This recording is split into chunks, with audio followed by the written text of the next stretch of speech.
défaut de croire, Dieu fou de nous, fou de vous, fou de lui, d'elle et de moi. Rejeté, il nous accueille pourtant. Le Sauveur du monde a été méprisé et rejeté. Il a été maltraité, torturé. Il n'avait pas l'aspect d'un homme. Il n'avait ni apparence, ni éclat. Il était abandonné des puissants de ce monde. Homme de douleur et de souffrance, familier de la maladie, mais c'était nos souffrances et nos misères qu'il portait. Il a été transpercé à cause de nos fautes. Il a été broyé à cause de notre manque d'amour.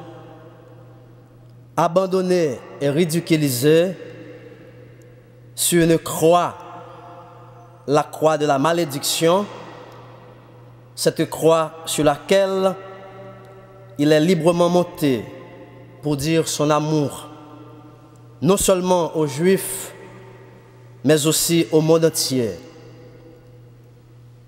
Pourtant, il n'a jamais commis d'injustice. Il était bon, parfait. C'est par le don de sa vie que ce roi méprisé prouve qu'il aime le monde. Celui qui a été rejeté est devenu la pierre d'angle de la fondation d'un monde plus humain et plus juste. À travers cela, nous avons une responsabilité devant la misère du monde, car dans chaque être humain cohabite un riche et un mendiant, dans chaque être humain un homme riche et un Lazare de l'Évangile. En comparaison, les deux hommes sont bien différents parce que l'un est riche et l'autre est pauvre. Mais les deux hommes se ressemblent pourtant, car ils ne sont que deux êtres humains, deux passagers au même titre dans le monde. Quelquefois, nous entendons ces réactions. S'il y avait un bon Dieu, il n'y aurait pas tout ce mal. S'il y avait un bon Dieu, il n'y aurait pas toutes ces souffrances dans le monde.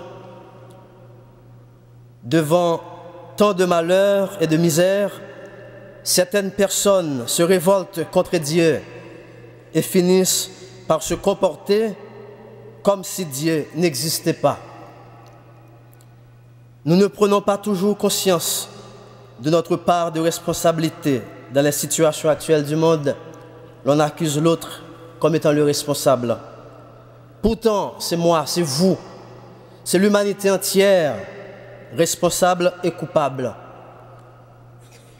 Avant d'accuser Dieu, il serait bon que chacun prenne conscience de ses responsabilités.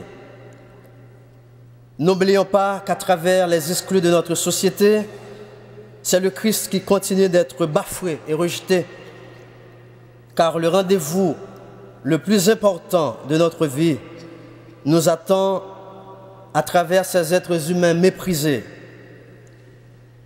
Ils sont plusieurs milliers à crier « Je veux vivre ».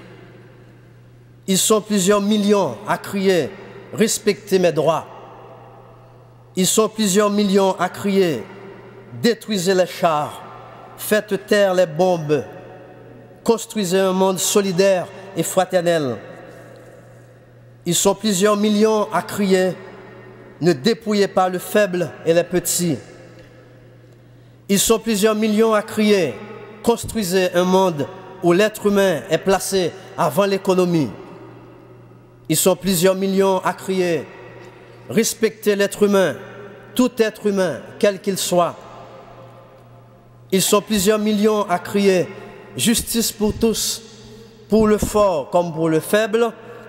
pour le riche comme pour le pauvre, pour ceux d'ici comme pour ceux d'ailleurs, pour l'enfant sur le trottoir, pour la femme oubliée, pour l'immigrant fourvoyé et marginalisé, pour tous les enfants de Dieu.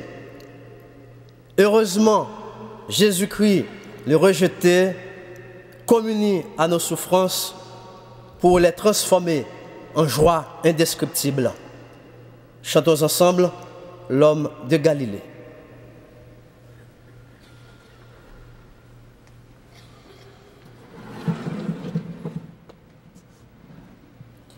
Dans votre recueil rouge au numéro 111, numéro 111.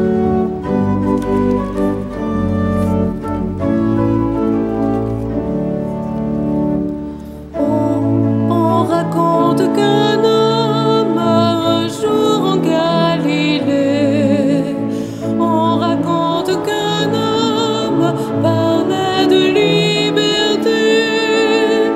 Il avait un langage encore qui nous poursuit. Il avait un langage couleur de paradis. Chanterons le couplet 4. Couplet 4.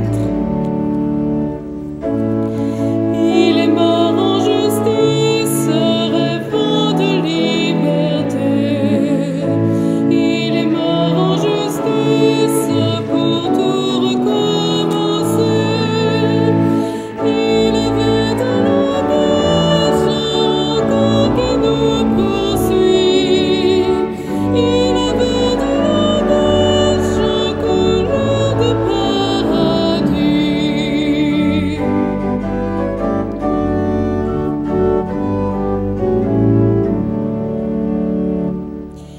Et parfois l'on retrouve cet homme en Galilée.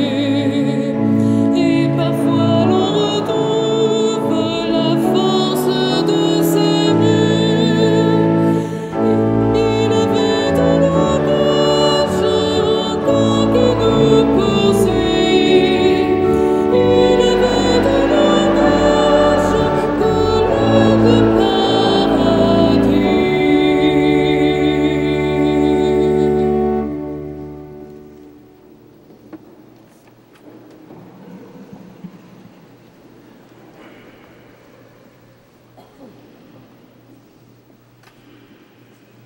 Le rejeté communie à nos souffrances et les transforme. J'ai rencontré un homme de 50 ans à Montréal. Il s'appelle Rénal Lavoie. Il habite sur la rue de l'Ontario, proche du terminus d'autobus de Montréal. C'est un fidèle pèlerin du sanctuaire de Notre-Dame-du-Cap. Il m'a rencontré au terminus d'autobus de Montréal. Il m'a dit, Père Charles, je vous reconnais. Et je lui ai demandé, vous qui habitez ce coin, comment définir une personne rejetée? Il a pris quelques secondes. Il m'a répondu, une personne rejetée, c'est moi. Je suis une personne rejetée, mais j'ai une chance. Je reconnais, j'ai la conscience que le Christ communie à mes souffrances. Quand il m'a dit cette parole, j'ai dit au fond de moi-même, le Christ communie à nos souffrances pour nous faire partager sa joie. Jésus, même si on le rejette, lui, il accueille et redonne vie, même à celui qui le rejette. Et nous pensons au bourreau pardonné le vendredi saint, lors de la mort du Christ. Nous pensons à l'amour qui pardonne à ses assassins. Pardonne-leur, car ils ne savent pas ce qu'ils font. La vie de Jésus est pleine de paradoxes. Il pardonne à ses assassins. Il les bénit. On attendait un Messie qui allait s'imposer par la force, un libérateur qui allait écraser l'ennemi et imposer la paix par les armes. et manifesté sa puissance de manière spectaculaire. On a fait l'expérience de Messie humble, fragile, souffrant, jeté sur une croix qui sauve l'humanité, non par la force, mais par l'amour, un amour inconditionnel. En nous tournant vers la croix du Christ, nous nous unissons à la supplication du brigand qui dit « Souviens-toi de moi dans ton royaume ». Jésus, intronisé sur la croix, a répondu favorablement au brigand, aujourd'hui même. Il le prend avec lui sur le chemin de la résurrection. L'espérance renaît pour les désespérés. Le goût de vivre revient. Cette bonne nouvelle qui vaut aussi pour chacune de nous, nous invite à notre tour à aller vers les autres pour donner Dieu, un Dieu qui sauve et qui libère. Car le Christ ressuscité veut nous associer à tous et à toutes à une victoire contre les forces du mal et nous introduire dans son royaume. Un royaume où l'on se souvient constamment des blessés de la vie. Un royaume où l'on se souvient constamment des victimes de la précarité et des famines. Souviens-toi de ceux et celles qui ont tout perdu dans les catastrophes ici et ailleurs. Souvenez-vous des êtres humains de la Corne d'Afrique qui meurent par milliers parce qu'ils n'ont pas de nourriture. Qu'est-ce qu'on peut faire? Comment agir pour changer le monde? Souviens-toi, je m'adresse à une personne particulièrement, comme si je m'adressais à moi-même. Souviens-toi de ceux et celles qui ont tout perdu, qui ont perdu peut-être leurs époux, leurs épouses, leurs enfants, des êtres chers, leurs activités de toutes sortes, leurs emplois, leur prestige, leur mérite, leurs honneurs. Dénigrés, ils ne représentent plus rien parce que tout simplement le pouvoir terrorisant, l'économie, ce sont des réalités passagères. La vraie réalité, c'est Dieu qui ne saura jamais nous abandonner. Il crée pour nous un avenir meilleur et cet avenir nous invite à notre tour à construire pour les autres des chemins d'avenir. Nous allons encore chanter pour demander à Dieu cet avenir pour nous-mêmes et pour les autres. Levons-nous pour chanter ensemble.